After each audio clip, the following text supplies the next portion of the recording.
The trial of Raul Valle continuing for a seventh day. Another friend who was with Valle that night and part of the deadly fight testified against him in exchange for immunity. Valle's former girlfriend also took the stand. Marissa Alter was back at Milford Superior Court with what they both told the jury. We heard two different accounts of what Raul Valle allegedly said after the deadly stabbing in Shelton. One witness told the jury Valle denied everything. Another said the then 16-year-old confessed. Tyler De Silva took the stand against Raul Valle, his former best friend at St. Joseph High School. De Silva recalled the last time he spoke to Valle. I basically confronted him and said, "Yo, did you stab those kids?" And what was his response? Up, bro. Sorry. Yes, sir! The call came after a brawl at a party on Laurel Glen Drive the night of May 14th, 2022. Valle is charged with murder and assault in the stabbing of 4 Shelton teens, including 17-year-old Jimmy McGrath. The Fairfield prep athlete was the only one who didn't survive. I heard the defendant say, "Jack, give me the knife." De Silva told the jury the request came after a fight at an earlier party and then damage done to the SUV he and Valle were in. Then tensions escalated to the deadly confrontation.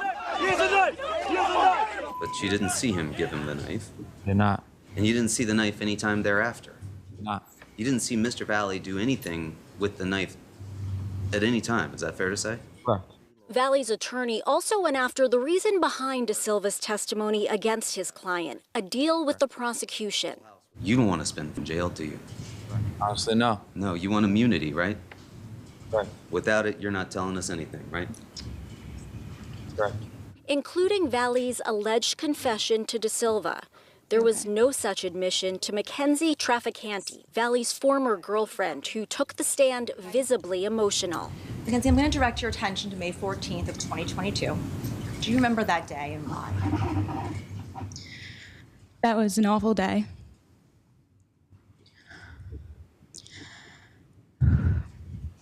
One of my good friend's younger brothers died.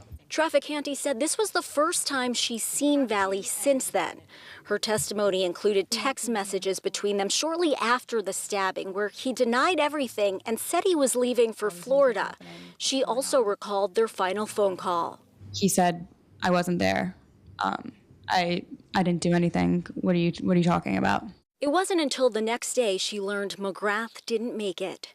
That was the worst news, the worst night of my life. I fell to the floor. My entire family fell to the floor. Valle previously turned down a plea deal that would have seen him serve 40 years in prison. The prosecution's case continues back here on Monday with more eyewitness accounts. In Milford, Marissa Alter, News 12 Connecticut.